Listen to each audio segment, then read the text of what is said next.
کیا ہم دوا کے غلام بن چکے ہیں؟ ہمارے معاشرے میں معمولی سی تکلیف پر فوراً دوا کھا لینا ایک عام عادت سی بن چکی ہے۔ ناظرین کرام سے گزارش ہے، اگر آپ اس چینل پر نئے ہیں تو ہمارے چینل کو ضرور سبسکرائب کریں اور آگے شیئر کریں۔ سر میں درد ہوا تو پہلا مشورہ یہی ملے گا کہ دوا لے لو۔ جوڑوں میں تکلیف محسوس ہوئی تو فوراً گولیاں کھانے کا مشورہ دیا جائے گا۔ لیکن کیا واقعی ہر چھوٹی موٹی تکلیف کے لیے دوا ضروری ہے؟ کیا ہمیں اندازہ ہے کہ یہی معمولی نظر آنے والی گولیاں ہمارے جسم پر کتنے سنگین اثرات ڈالتی ہیں؟ میرے محترم دوستو، ایک خاتون نے پیغام بھیجا جو ہمارے لیے لمحہ فکریہ ہے۔ انہوں نے ایک شخص کو کہا، ایسی بات کہی جو ہم سب کو سوچنی چاہیے۔ ہم جو بے دریغ دوائیں کھاتے ہیں، یہ سب سے پہلے ہمارے معدے پر اثر ڈالتی ہے، پھر جگر پر دباؤ بڑھاتی ہے اور آخر میں گردوں کو تباہ کر دیتی ہے۔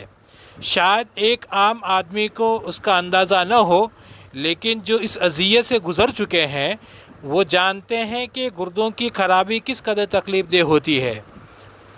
ہمیں یہ بھی سوچنا چاہیے کہ دنیا بھر میں گردے فیل ہونے کے کیسز اتنے زیادہ تیزی سے بڑھ رہے ہیں۔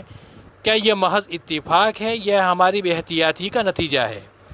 قدرت نے ہمیں بے شمار ایسی نعمتیں دی ہیں جن میں شفا ہے، مگر ہم انہیں نظر انداز کر کے مصنوعی ادویہ پر انحصار کر رہے ہیں۔ ہلدی، ادرک، شہد، دار چینی، کلونجی، سبز چائے، یہ سب قدرتی علاج کے خزانے ہیں، لیکن ہم انہیں صرف کھانوں کا حصہ سمجھتے ہیں۔ بخار ہو تو دوا کھانے سے پہلے ہلدی والا دودھ پینے کا تجربہ کیوں نہیں کریں؟ سر درد ہو تو شہد اور ادرک کا قہوہ کیوں نہ آزمائیں؟ زکام ہو تو پہلے بھاپ کیوں نہ لیں؟ اصل دوا ہماری طرز زندگی ہے۔ اگر ہم سادہ خوراک کھائیں، اعتدال میں کھائیں، نیند پوری کریں، وافر پانی پئیں اور تازہ ہوا میں سانس لیں تو شاید ہی کبھی کسی دوا کی ضرورت پڑے۔ مگر افسوس، ہم اپنی بے احتیاطی سے خود کو بیمار کرتے ہیں اور پھر علاج کے نام پر مزید نقصان اٹھاتے ہیں۔ اس خاتون نے اہم بات کہی ہے، دوا کی ضرورت ہو تو پہلے قدرتی طریقے آزمائیں۔ اگر بہتری نہ آئے تو ڈاکٹر کے مشورے سے دوا لیں، مگر جیسے ہی افاقہ ہو اسے چھوڑ دیں۔ اپنی صحت کی حفاظت کریں، اپنی زندگی کو محفوظ بنائیں، کیونکہ اگر آج ہم نے احتیاط نہ کی تو کل صرف پچھتاوا باقی رہ جائے گا۔